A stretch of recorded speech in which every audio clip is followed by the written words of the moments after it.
Hello, in this video we're going to go over problem A3 from Putnam 2010. The question is asking us to show that a function is identically zero, satisfying certain conditions. The function h from R2 to R has continuous partial derivatives and it satisfies h of xy equals a partial of h with respect to x plus b partial of h with respect to y. We also know that h of xy is bounded, and we want to show that h is identically zero.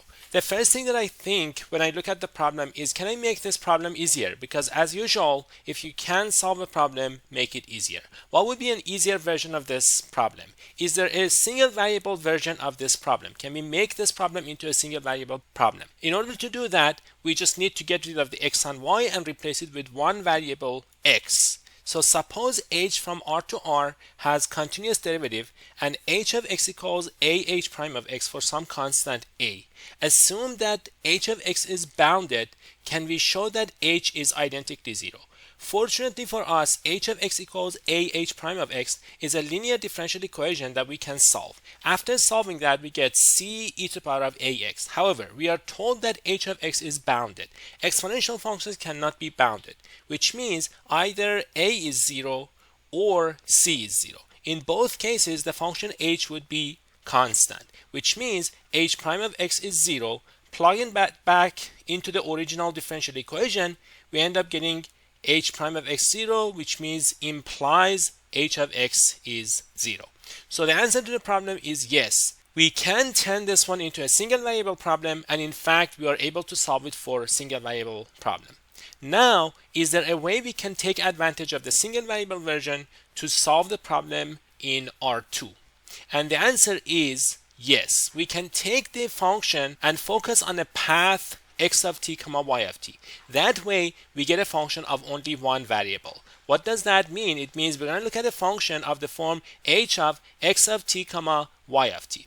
Now let's remember what the problem was. The problem was h of xy equals a partial of h with respect to x plus b partial of h with respect to y. Substituting x of t and y of t, we get h of x of t comma y of t equals a partial of h with respect to x plus b partial of h with respect to y, and these have to be evaluated at x of t comma y of t. If we can write down the right hand side as a multiple of the derivative of the left hand side, then we would be able to use the single variable version of the problem.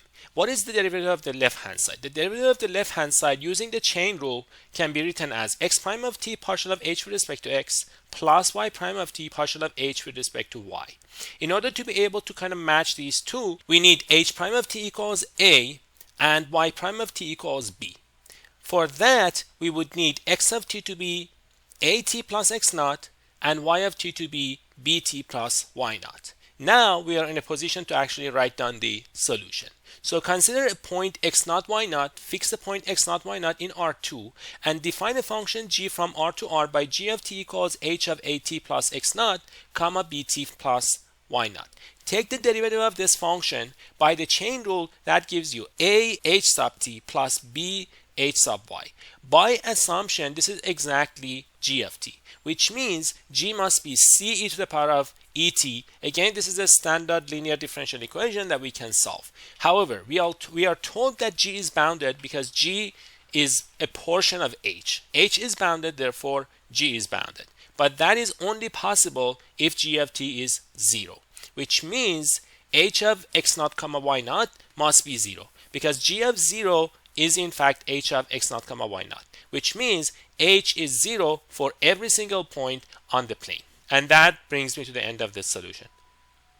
If you like this video, make sure you subscribe to the channel, like the video, comment below the video if you have a different solution, if you have a different approach, and if you are interested in other types of videos, if you would like me to make other types of videos, let me know underneath this video, and I will see you in another video.